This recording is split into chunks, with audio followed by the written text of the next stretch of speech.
Emra ye wo mu yi e kire se ampa bibi biara ni hɔ a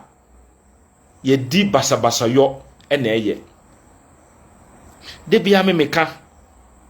ade pa eye wodia ye bɔ ho ban sana nana Sampa Gyafla emra ye hya ase o se ye nya abutra na etimi hye aden. Why are people fomenting trouble and you are asking us to keep our peace? But na maintain us. But later on I understand say eye nokre nana asundwie ene na butre na wanya no eno ene ye di koyi de bia memeka asamo hya ase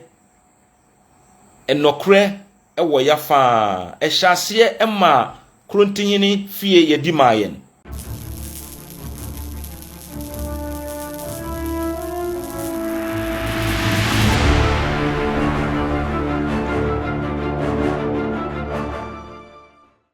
Abusia Dormaahene abusiafo wagine ni so Dormaahene Sumaahene Sammor abusia omaji wo mani so ankasa Dormaahene Sumaahene eni Sammor omo sei omo ma asundue enyeden emma Sampa ne eni china because Sampa akonya no ehun sensem eyeden ebepie mu wo menhia otumfo osetutu the second etina so ehwehwe mu a ohun se Nana Samgba Gyafla the second Sampa Manhene nebusua ana eden eye adehia e woso omu yi enipa efiri mu no obeden obetena Sampa akonya ne so enu na busua otumfo eka kire omu se omunko back to Sampa na ebusua no omunko hwehwem enyi nipa ose fata so obeden obetena akonya ne so ebusuafo omukoye no omuko hwehwemu ekoyi Nana Samgba Gyafla the second albusia omudi ne back to menhia obesuaye ekire otumfo no otumfo so yeden agi ni tumu e de Sampa man eyeden ehye ne nsa ebusuafo Dormaahene eni Sumaahene eye omadwene se esanse woba menhia abesua ni ntino enya dia ombegi no Bono Regional House of Chiefs ta nemo mu no Sammor ana omu de ombeden ombe gazette ni se ono ne Sampa Manhene ebusua Dormaahene Sumaahene omu de Sammor gazetting documents National House of Chiefs enso omu koye na ebusua yanyamtum eno Nana Samgba Gyafla the second oso onu de omfa patapa ana beden ebetena akonya no so nemo mu no se wo de patapa eba odi emra beden ebe row pilto me say Nana Samgba Gyafla the second odi mra ayeden awo Dormaahene Sumaahene eni Sammor odi awo mu pilto a me say enya asem kitwa kra Dormaahene anu oso onu de omu Ghana mra ene Ghana mra ayeden ebuabono Abu Mahama Sampa Manhene Nana Samgba Gyafla the second the personal assistant would the muchire mu nyina eba nti mu de mumie nkotie no stay of execution and Dormaahene any Dormaahene any Farouk Ahmed a obone ho samrane ya Sammor efali ye say any kusiye medamasi send ye kano ye can stay of execution a eye court wa wama order say kodi dwumadie bi na ofi say ne court ne kan say koye no udi court wa esusin sa court no na yakoko ka ho asem o ko appeal against enti us record ne say ne court ne say onye no oma won twentwen so kopim say asem na wodi akọ appeal no ye be kan wie enti stay of execution tin ayeye ni na no ye kan nyinam say na tie enti the stay of execution na eye Dormaahene eni Dormaahene eni Farouk efali ene ano mus record ne say court no ma order na court no di ma the Bono Regional House of Chiefs a omo ye statutory body a mra na ayi omo so omo nyina ho no mu ndi dwumadie bi no say dwumadie na mra ne se omo nye a court kan so omo nye no omo sre court say court ma omo nya nto ho kopim say asem na omo di akọ appeal court no be die wie ansana so omo betu ho anamo a omatu enti omo de baaye no ena Sammor Farouk no nso ebe fali bi Enti the stay of execution no ebeye mienu. Enti ene ye kopie mu wo court. Judge no etuma won. En wo kire se sene ye ebeya ye beka nsem no na binom epese ye ka nsem no bomu na ye nka ne nyina once en wo se de bi. Ye nka obia ne ne de. Enti ye de kan fa the Bunu Regional House of Chiefs. Nsem no a omudi baaye a na omopese omugina so na court no emma omu kwan sene ye beya adwumadi a court no so omundi no na omundi no ena omudi tudwa. Ne ye no omu ka nyina ne se court no emma omuntwentwen adwumadi na omu ka se onni se yemfa na Samgba Gyafla enkrata enko national na yemfa ne din ka Ghana ahemfudin ho no court no ma omumfa nto ho. Na ne ye no omu ka nyina ne se court no wanka asem ne yie na omugitu mu pa se omukọ appeal court a omubewini na omuwini nso na samre no nso no na ya gazette na ewie ya gazette na ewie a edi adwuma akwansidie bi beba betu omuso ema nioma yedi ama wansa na omase akọ mramu ansa na omayi na afiri ho edi ni pafofraba ne senti no court no ma omuntwentwen so omokeka omunsem bebre yansu ye lawyer original ye ekasa ye ekire se ndi omuka no sebi ento asomo na enye bia no ne court ni share se mommeye no mabumra ne so watena se amana pam na wasori afa krata sha o motromu no waba se court no ma dwumadi oka se kodi a wo bo wani kusu a etwemu no omma wo ntwentwen so na ekosi mira asam na wo di akọ appeal ne ye bekan wie. Nti ye lawyer no ekire se emramu as court wakeka tu ho se ensese ye makwan emma obi edi ne mrapon no edi atomu se ye mfanye adwuma no emma ye makwan mankrofo emfandi agro ne senti no enwo court authorities bebre cases aba a ekire se ampa so obi yes ade na ye man ye nhwe no mane nye sa nyoma no. The traditional council or ye interested party a lawyer nso sorry ye argue ye ampa omo argue pa yi enye say no mo gina ho no mo kasa keke. They were quoting authorities ye ka authority a asemu a yesida na court bi a ewe animu aka asem agia tomu a ewo ho a ye ntene asem no sa nsem no bi no kotu ye ene wo kire mramu mranyina so a ekire se de omudi baaye no endimu nti ye mongu omunyina kasa wieye na National House of Chiefs lawyers nso wo ho omu nso kasa ye kire se omudie mrapon no ena edi dwumadie bi ahye wonsa ne senti no omu magina mfimfini na ne court no beka no na omudie ye adwuma omu wieye a judge no ehwe ensam na omunyina ka ye ene ne ekika ne nyina no na judge ne eba se ne the Bunu Regional House of Chiefs eka se omma omukwan na order na wodi ma won se omfa na Samgba Gyafla enkrata enkopie mu wo national na yemfa na din enka Ghana ahemfudin ho no ote ase emomu twentwen so a na wonim wanka ne mmra no asie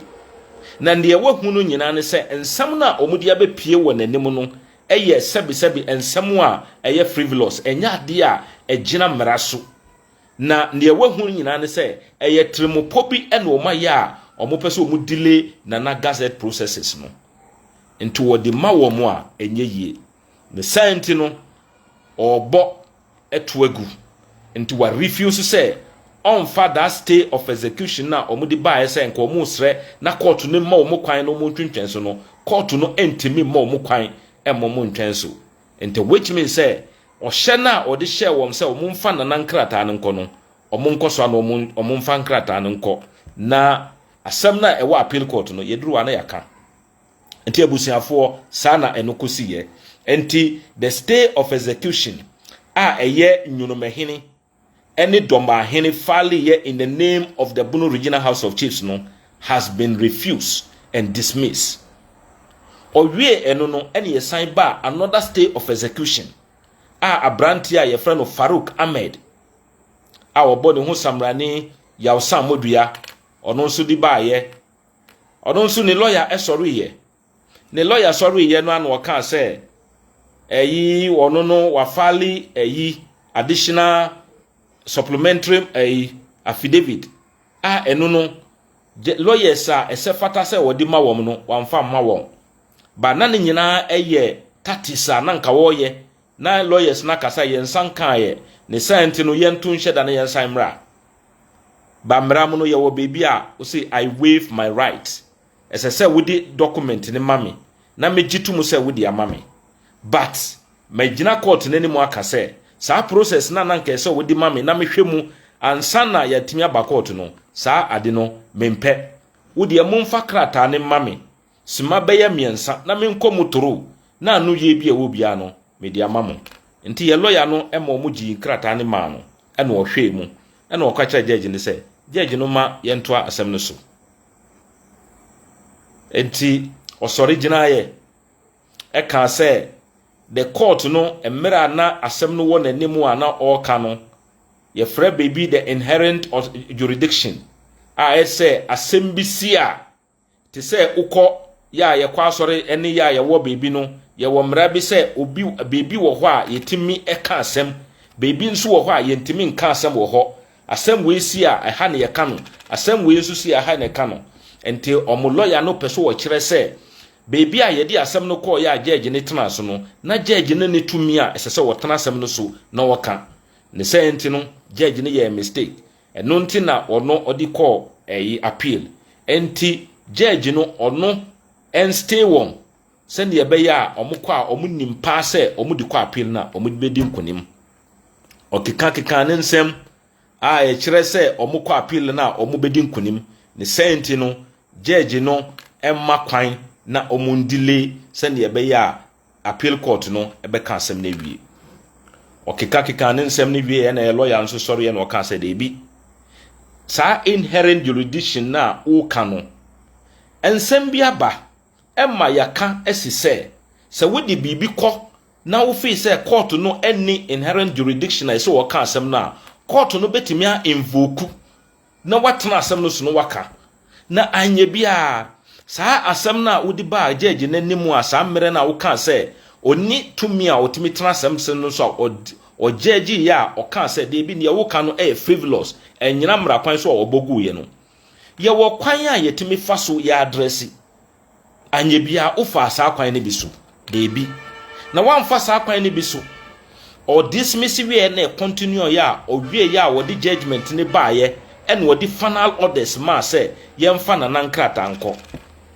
enti enda a waba begina ha emra wo ka asem no wanka hwe na ende asem foforo ne wo ye nimu a wo beka we wo ho no sebi enye mra nsem na wo ka na enye bia oda no nso a ye maaye no yanka se Farouk Ahmed a woye Samodua enkoye adwumadie bi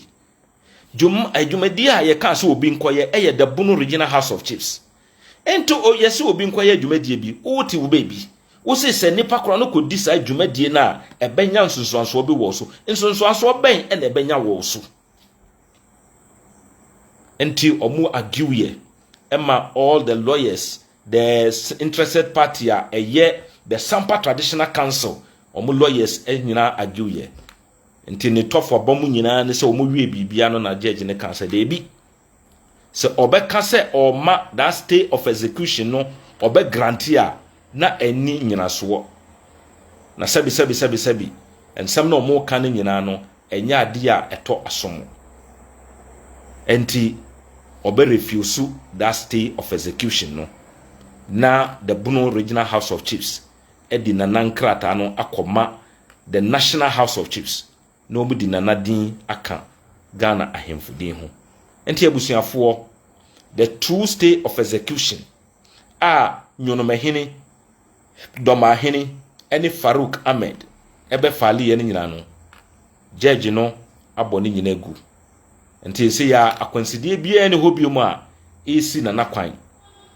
esi the Bunu Regional House of Chiefs for ne kwan se yemfa na nankrata no nko epie wo the National House of Chiefs enti ene ye ba court sei ene si ye beda mosi nana eyemranim ni nana emfa mra enhye ne nsam enye ne binumu eye no nana enye ade a edi basabasa ye beba krona ni nana no mo chichire ye ebreye buildi ya ababedi ne nsam no nana enye bibi emma kuro no basabasa yo emma wo ho enti ndie mmra ne sie no nana bedi so nana nam amamre ne amane kwan so ebeye ohene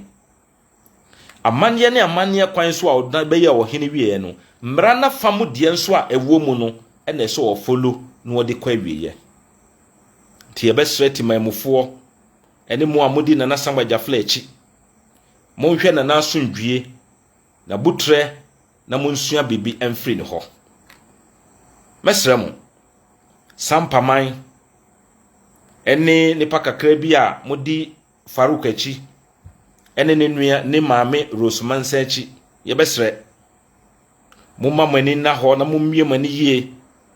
sese wo free na wo wura Sumaahene kura na hwe saa side no wo ho no o mu do ho eye cashew fa eyi esisi adan wo ho ne ne keka ho enti ne tremo po nyina ne se o ma sundwie emma Sampa enkonkan enti obehye Mansa Rose ene Farouk Ahmed echi na omu di basabasa yo aba na wanya so eye nwuma ne bi akọ ne area mo akọ develop mesre mo maye mo kwan emo mu nsay ye kuro no. Let us protect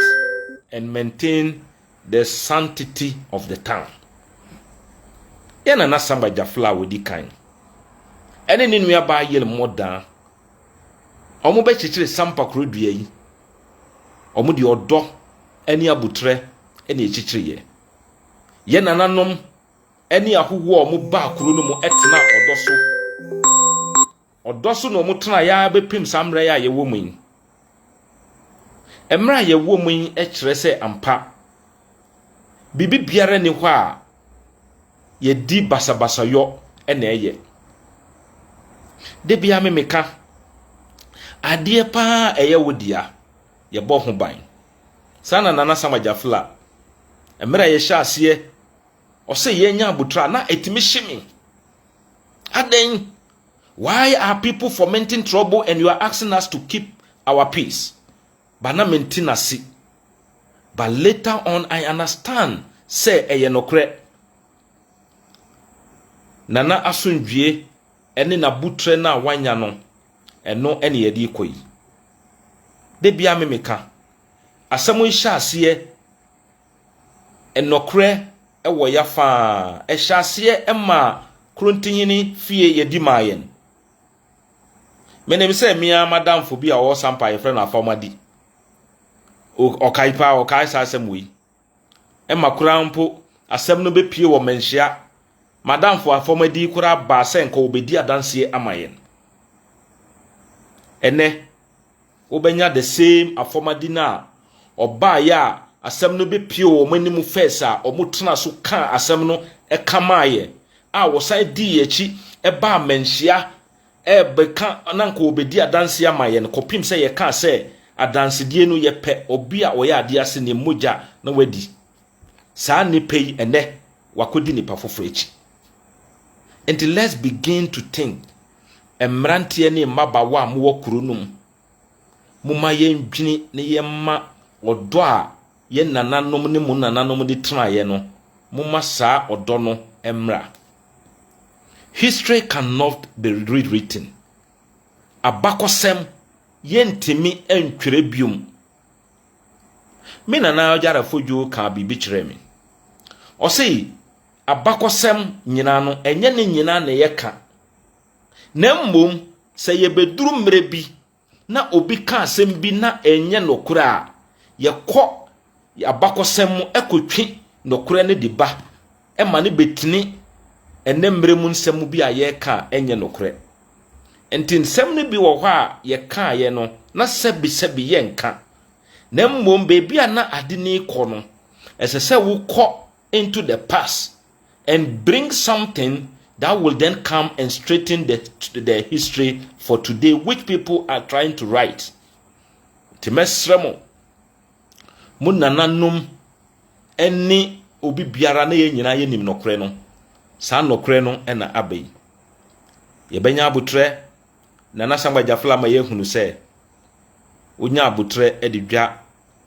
aboa entatia obetimi anya ne intestines ne liver ene ne bibia ewo ni mu nke besro bibiara wo Sampa moma yenkoswa ne yemmo ya sondwie ne ho ban mesre Ghana Police Services amwo Sampa Jumedia ewo mu nsamo ese moye eye the protection of the peace of the town ye wo dwumadie bebere wo ho nipa no de omo sika bewura kuro no mu a omo ye omo adwuma mo mmokro na sondwe ho ban obi ye bibi na etia mra mo mamo nya no ema ne nya bibi ye tenase ne ye gyan nipa na obi timi sorry se bibi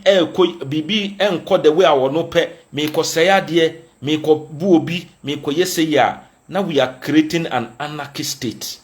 which will not be good for anybody. Moma yenyi politics free and kunyasemu. Moma yenyi politics free chieftaincy issues mo. Baby ame bisa.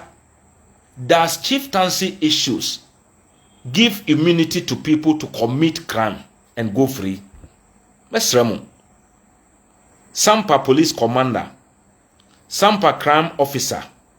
ene mpanyinefo a aban ene mo mpanyinefo awogidie wo mo di Sampa ahye mo nsa monye ne mmara ne si momfanye adwuma na Sampa na sundwie a yenim a ye nananom de titi ya ababedi na Samgba Gyafla ensa no saa asundwie no bekoso atena wo kuro no mo yesre mo nano nana atwa mehene eko na fuomu na asokɔno ma bi etimi kɔhia papa wei a sebi titina nyankopɔn timi pai form ema nipa ruamo no enka nyamna nsɛm abrante ekoye yei enka wonnante emma but nyankopɔn in his own wisdom emma kwan emma nipa ye bibi na mmerepa mo no watwe na so ntemesrɛ mo ni yesi ye no na enye kura membe bomachi se ne emu ye manye ne ye manye ne sei because enye menimu ene call mo policing school no. But I want you to do an act send ye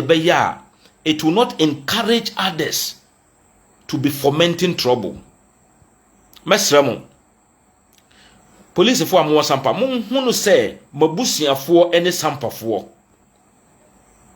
munhunu se ne Bible ekaye se mukọ baby a monhwehwe eho yiedie monhwehwe ewo asundwie because eho yiedie mu na mo yiedie beba Sampa asundwie mu ene bema mo police fo nso amwo Sampa mo bonya masundwie nti mesremo ni abrante ne yeye no bring him to book na enye deterrence to others to know that obi yes anuoma na mra no ne bedi. But obiya bibi na mo jane say chieftaincy issues, then you are creating an anarchy. One day bino ebeba back to affect everybody. Mesremo, the police commander, district commander was Sampa. Crime officer, any more amuye involved in no me sorry. Say mun sorry na mun mokro no ho ban. Me amadamfo, regional minister. Mesremo una wababeye the representative of the President of the Republic of Ghana. Security issues they are na you. Ma weni nko Sampa. Mimi mom de nipa bebre timi framing. Say na uye bunu regional house of chiefs omo lawyer. Na woni omo na ekọ amoba ne sentino you people you have to be careful. Am katom say we are not careful because the regional minister will not work. He is not coming to use his own law to work. He is coming to work according to the rules of the Republic of Ghana. We are not worried. Say now you lawyer dada. We trust and believe in you. Say niemrane sieno udibeye juma. Mesrao Easter mu ene ye babe rain. Last year Easter say ya no musha si omuye ya. The unfortunate incident since the establishment of the town Sampa ebin si da a esi ye We don't want the same thing to be repeated. Yabesremu. Omu yese ya, munya omu hwi, munchi omu. Omu beya ma basabasa ba. Mo banso na mo bechi a, na mo agya omu ho na mo ba ye mfie aba bechichi nkrofo ho. Because musi mu yesa na ye kokot a enam say ye nkrofo ka ho na omu no omu adwane no, then we be going and be coming. Yabesremu. Se mo maamenom ene mo papanom na ti sampa. Mo be makwan se sa nuoma no enkoso. I'm using this opportunity to call on to the national security, the BNI, ene mo amwo ho. Yabesremu. Sampa a strategic town. Sampa contribution to the national economy no very great. The cashew industry ni fariban nyina ye Sampa. Yabesremu. Mo mamu nhwe ye hwehan enyan nipa mienu miensa bi omo pese menkumenya nte no omo mfa problem emma Sampa mo mamani nko ho omo hyase a omo chesi nkrofo mako wo mafo mun. They have an hidden agenda to do something, but we believe in you. Yabesre mo se mo behwe enti medamasi na maka kire timamufo mo Sampa nyina ne se hunu se obi ye bibi na enya, report it to the police. They are our friends and they will do the needful. Yesremu, don't allow somebody to destroy our peaceful town. Mumu bebre mo wo baby mo be kenkan sem na mo kekan sem mo ya na curfew ba na mo gina baby na mo twere I stand with Sampa. Meanwhile your behavior, your utterances ene di ko duru sa baby a ye wo yi mu. Temesremu yana na Samgba Gyafla ene ne nuanom ene ne nua ba yel moda ene ye nananom omo breye me kaipa ye nana ofri mu a nana Samgba Gyafla ebedi na de nana kofi no emra na yewra peja Sampa akonnwa bra obreye obre pa na nyunumbefo tata no Sampa ontimi mfa kwan ne sukura enko bra nana kofi so no breye ansana ye peja Sampa akonnwa yi na ene ubenya nkrofo na sa nkrofo no a na omu tata ye nkrofo a na omu mpeye yie no na sa nkrofo no makohye omachi no mu sei Sampa asondwie. We believe say adibiara ewa hyase bia no ewo na wieye na sene ye hyase free kronti hini fie no kre no ekọ yafa 7-member committee na kofi sun seti ye no kre no eba yafa ye be hia mo wo de bunu ahafo regional house of chiefs na nanom tenase a in the preliminary hearing omu ankasa gitu mu se nkonwa mienu no nyina babedi opanyina abu mama ebusua mo asem no ko pie wo menhia first committee hearing no kre na we yafa Mansa Rose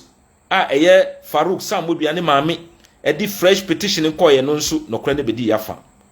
ye di court high court eno nso no nyame boaye ema no kre na bedi yafa enenso 2 stay of execution ne nyina nso no eno nso no kre ba bedi yafa enti we ka bibia kire wo se no kre eye no kre na emfa ho me akyenye a obedi enti minsisa no kre wo obusia ene Dormaahene Sampa Manhene na Samgba Gyafla the second the personal assistant and abusuafo motene nkano ne nsemu a odi abramu yi edian ana onso wo ka fam comment section ho no kire wa adwen efa ne nsem no